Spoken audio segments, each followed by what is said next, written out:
What's up, wealthy people? This is Kamari Yellis. This is a special edition of the Finance Rebel Show. I wanted to jump in real quick and talk about the new $900 billion stimulus package that was just agreed upon by the House of Reps and the Senate. Bill still has to go, still has to be voted on by the House of Reps and Senate. So it's not totally finalized just yet, but they've done their conference. They've ironed out a lot of the major programs that they're going to put forth to the American people to save the American people for a lot of things.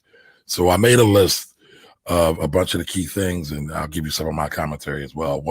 First things first, I don't know why it took so damn long for them to put together a package, and they waited till like the 11th hour to do it.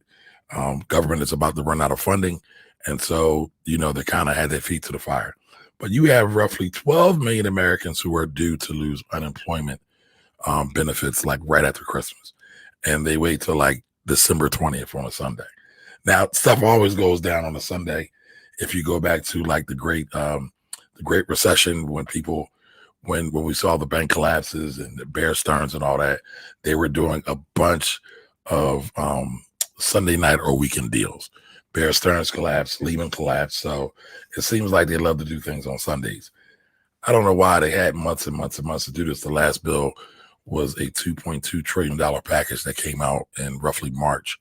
And this is about half of that. So again, I'm not sure why it took them so long, right?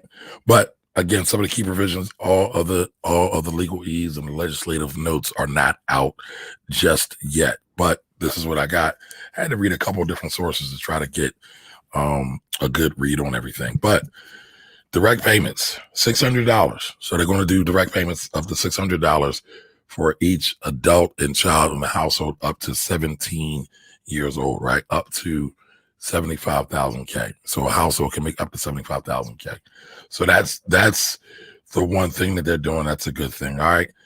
They're going to allocate $284 billion for forgivable Paycheck protection program loans, right? And they're also going to expand that program to further include nonprofits, local newspapers, radios, and TV broadcasters. So journalists are getting a little bit of some relief there. All right, there's going to be $15 billion for live venues. I don't know why we're worried about live venues when we have COVID, but I guess they think all the vaccines are going to be given out sometime soon, but it is what it is. So again, $15 billion for live venues for independent movie theaters and cultural institutions. So I get it. There's going to be $300 per week in addition to unemployment benefits. Now, these are not state benefits. These are federal benefits. So again, there's going to be extra $300 a week for federal unemployment benefits. Now, those benefits are only going to last for 11 weeks. Now, I'm not sure if that $300 is going to be backdated for when the last federal unemployment, enhancement expired back over the summer, or if they're doing it from now going forward. So that's still going forward, or that's still forthcoming rather. All right. There's $25 billion for rental assistance. All right. $25 billion for rental assistance, and they're going to extend the eviction moratorium for at least they're going to extend the eviction moratorium. I saw 11 weeks, but I'm not totally sure. That, again, there's more information coming out for that. $82 billion for education. College and universities want to get that. $10 billion for child care assistance. There's $13 billion for a supplemental nutritional assistance program, which is SNAP, aka welfare. Okay. All right. There's also going to be $7 billion to bolster broadband access funding. All right. So people can have better access to overall broadcast internet functionality. All right. And a lot of this money is also going to go towards COVID testing and vaccine distribution as well. So they're definitely planning to get more vaccines out and moving. And I also saw that there's $1 billion for HBCUs and federal loan forgiveness.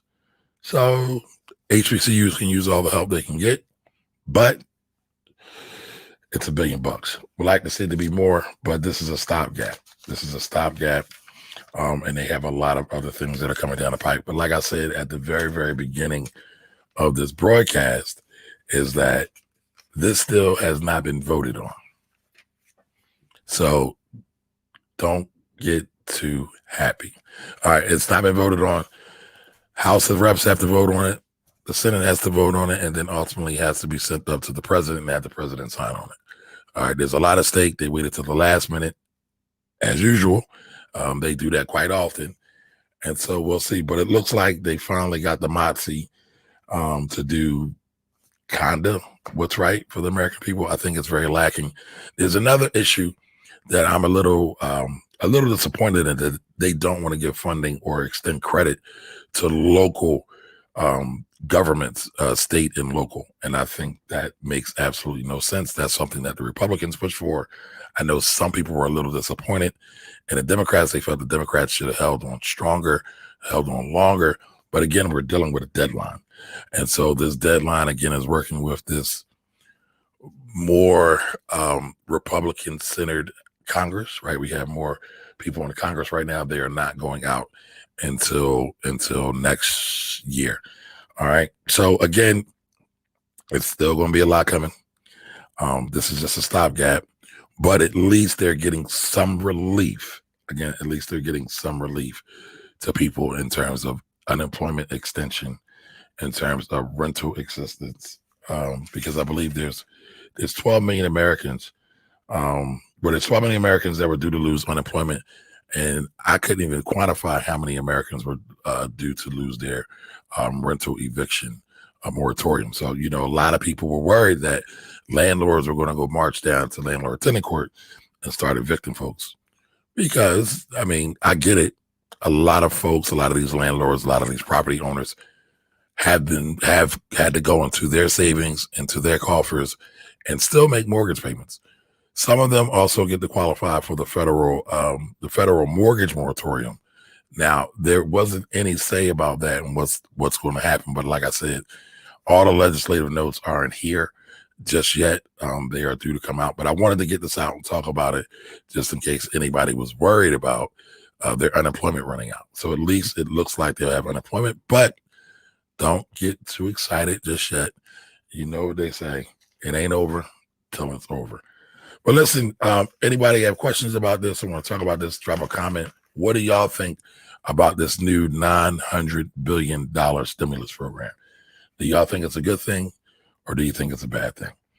Leave a comment. Leave your comments in the comment section below, and I will be back soon, everybody, with some updates on stimulus and any other financial updates. Again, thank you all for watching and listening to the Finance Rebel Show. I'm Kamari Ellis, and I will be back for your next broadcast very, very soon. Have a great night, everybody. Bye-bye.